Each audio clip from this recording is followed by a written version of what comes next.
بسم اللہ الرحمن الرحیم۔ میرا نام ڈاکٹر محمد حسین افریدی ہے۔ میں حیات آباد میڈیکل کمپلیکس میں شوگر اور غدود کے وارڈ میں اسسٹنٹ پروفیسر کا کام کرتا ہوں۔ میرا تجربہ آلموسٹ 10 سال سے زیادہ ہے شوگر اور غدود کی بیماریوں کو علاج کرنے میں۔ ڈاکٹر صاحب، ہمارا آج کا سوال یہ ہے کہ وہ کون سی علامات ہیں جو اگر ایک شخص میں پائی جائیں تو ان کو شوگر ہونے کا خطرہ زیادہ ہوتا ہے؟ دیکھیں، شوگر مختلف علامات اور مختلف جو ہے نا یعنی بیماریوں کا ایک مجموعہ بن جاتا ہے۔ اس میں یہ نہیں ہے کہ شوگر جو ہے نا آ گیا تو یہ جو ہے نا بس ابھی لگا ہے۔ شوگر بہت سالوں سے شروع ہوتا ہے، لیکن ہمارا بدن اس کو کوپ کر رہا ہوتا ہے، اس کی جو ہے نا مدافعت کر رہا ہوتا ہے اور شوگر کو بڑھنے نہیں دیتا ہے۔ لیکن اس سے پہلے بھی بہت ساری چیزیں جو ہے نا آ جاتی ہے۔ موٹاپا اس کا بہت بڑا جو ہے نا فیکٹر ہے، لیکن وہ ہم بعد میں بات کریں گے اس پر۔ اب علامات کیا ہیں؟ ہر وہ لوگ جو وزن سے زیادہ ہیں،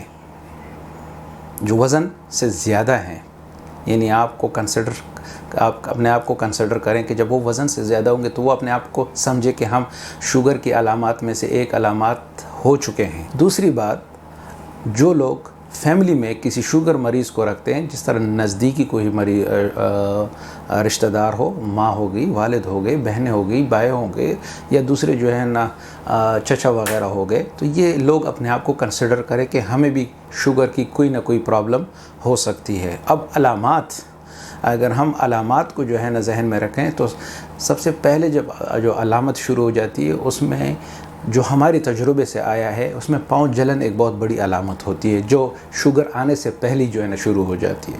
اس کے بعد پھر پیاس لگنا، تھوڑی ٹائم پر جو ہے نا پانی پینا، پیشاب کے لیے جلدی جانا، وزن کم ہونا، اور اس کے علاوہ بینائی میں کم ہو جانا۔ یہ ساری علامات اس طرح ہیں کہ یہ جو ہے نا پیشنٹ کھاتا ہے لیکن اس کی بھوک نہیں مٹتی، وزن آہستہ گر رہی ہے، اس کو جو ہے نا کھانے کے ساتھ ہی وزن گر رہا ہے، تو یہ جو ہے نا ساری علامات جو ہے نا شوگر کا شاخسانہ ہوتی ہے، اور اس کا مطلب ہے کہ پیشنٹ کو شوگر ہو گئی ہے۔ شوگر کی جو علامات ہیں، یہ مختلف اور بھی جو ہے نا بیماریوں کے ساتھ اس کی ایسوسیشن ہوتی ہے، لیکن جب یہ والی علامات جو ہم نے ابھی کہی ہے، تو اور جو ہم نے جو ہے نا اس کا ذکر کیا ہے کہ جب فیملی میں اس طرح کے، تو اس کو سب سے پہلے جا کر جو ہے نا ایک عام، جبکہ روٹین آج کل ہم ٹیسٹ کر رہے ہیں، وہ بغیر پیسوں کی بھی کر رہے ہیں، جس کو ہم رینڈم بلڈ شوگر کہتے ہیں، ٹھیک ہے نا۔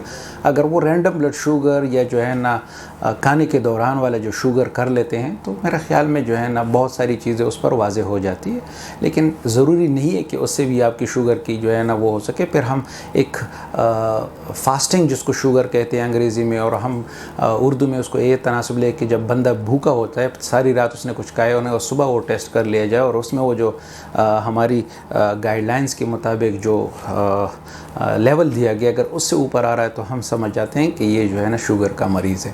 یہ بھی ایک بہت ضروری بات ہے کہ جن لوگوں کی فیملیز میں ڈائبٹیز یا شوگر یا ذیابیطس ہے، تو وہ تو اپنے آپ کو سمجھ لے کہ کہیں جو ہے نا ایک ٹائم دورانیہ میں ان کو جو ہے نا شوگر کی علامات شروع ہو جائیں گی۔ تو اب اس کا تدارک ہے، جن لوگوں کو آلریڈی شوگر ہو چکا ہے، وہ پہلے مراحل میں ہیں، تو ہماری یہی کوشش ہوتی ہے کہ ہم کوشش کریں کہ ان کو کسی بھی طریقے سے ہم دوائیوں پر نہ ڈالیں، ان کا ہم لائف سٹائل ماڈیفیکیشن کرتے ہیں، ان کو ہم خوراکیں بتاتے ہیں کہ یہ خوراک سے اگر آپ اجتناب کر لیں تو بہت ساری چیزیں جو ہے نا وہ ٹھیک ہو جاتی ہیں، یعنی آپ ڈائبٹیز کو بہت دھکا دے سکتے ہیں، بہت پیچھے لے جا سکتے ہیں، اور ایک صحت مند زندگی گزار سکتے ہیں۔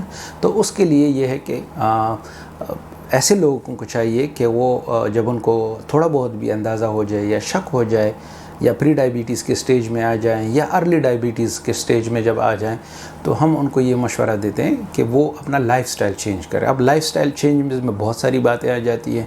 کون سی باتیں آ جاتی ہیں؟ سب سے پہلے تو اس کو جو ہے نا ایکٹیو زندگی گزارنی ہے۔ ایکٹیو زندگی گزارنا مطلب کہ اس کی لائف میں ایکسرسائز کا آنا ضروری ہے۔ اس کا جو ہے نا ٹینشن والی زندگی سے اپنا آپ کو باہر نکالنا ہے، ٹینشن جو بھی ہے اس کے لیے اس کو جو ہے نا پیچھے ڈالنا ہے، یا اگر وہ نہیں بھی ڈال سکتا، کسی سائیکو تھراپسٹ سے جو ہے نا جا کر مل لے، تو وہ اس کے لیے جو ہے نا کوئی نہ کوئی راہ ہموار کر سکتا ہے۔ اب اس کے بعد جو ہے نا یہ ایکسرسائزز ہوگی، ڈیلی جو ہے نا روٹین میں آپ اس کو ڈالیں۔ پھر اس کے بعد خوراک کی باتیں آ جاتی کہ کون سی خوراکیں ہیں۔ اگر آپ جو ہے نا 1980 کے جو ہے نا ایک بندے کو اٹھا لے، جس کو جو ہے نا ساری چیزیں معلوم ہو، تو وہاں پر آپ کو ملے گا کہ وہاں پر نہ تو جو ہے نا چینی کی بہتات تھی، وہاں پر نہ جو ہے نا گندم کی بہتات تھی، میرا مطلب گندم کے سفید آٹے کی، جو فائن آٹا جس کو کہتے ہیں، اس کی بہتات نہیں تھی. وہاں پر جو ہے نا ایئر کنڈیشن میں لیونگ کی بہتات نہیں تھی. وہاں پر جو ہے نا ایک یعنی زیادہ بیٹھنے کی وہ نہیں تھی. لانگ روٹس ہوتے تھے، لوگ جو ہے نا زیادہ تر چلنے کو اہمیت دیتے تھے. سواریاں بہت زیادہ کم ہوا کرتی تھی، تو ٹریولنگ ہمارے اس میں زیادہ تھی. یہ پیپسی، یہ کوکا کولا، یہ جس کو ہم سافٹ ڈرنک کہتے ہیں، یہ لعنت بہت زیادہ کم تھی. اور اگر تھی بھی تو لوگ اس کو بہت زیادہ استعمال نہیں کرتے تھے. تو یہ ایسی چیزیں آ گئی ہیں کہ اگر ابھی ان سے آپ بچنا شروع کر دیں تو میرے خیال میں ہم اس میٹابولک کرائسس سے، اس جو ہم پر آفت آئی ہوئی ہے شوگر کی، تو اس کو ہم بہت پیچھے دھکیل سکتے ہیں. تو اس میں جو ہے نا بڑی نمایاں چیز یہ ہے کہ آپ سفید آٹا یا جو ہے نا فائن آٹا جس کو کہتے ہیں اس کو پیچھے لے لیں. آپ چینی کو جو ہے نا پیچھے لے جائیں، بالکل اپنے خوراک سے ہٹا لیں. آپ فروٹس کو جو ہے نا زیادہ لے لیا کریں. آپ جو ہے نا کوشش کر لیا کریں کہ آپ کی ڈیلی روٹین میں یہ پیپسی نما چیز جو ہے نا بالکل نہ ہو. I means Coca, not Pepsi, I mean soft drink, Coca Cola related, یا دوسری جو ہے نا 7 اپ، یہ ساری چیزیں اس میں ایسوسیٹ ہیں. تو اگر یہ آپ کر لیتے ہیں تو آپ کی بہت ساری جو ہے نا میٹابولک کرائسس خود بخود اینڈ اپ ہونا شروع ہو جاتی ہے.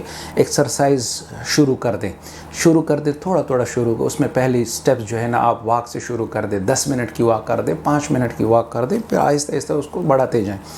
اس کے علاوہ پھر آپ اس کے لیے جو ہے نا صحت مند غذا کا جو ہے نا استعمال شروع کر دیں. آپ اس صحت مند غذا کے بارے میں آپ کو بتاتے ہیں.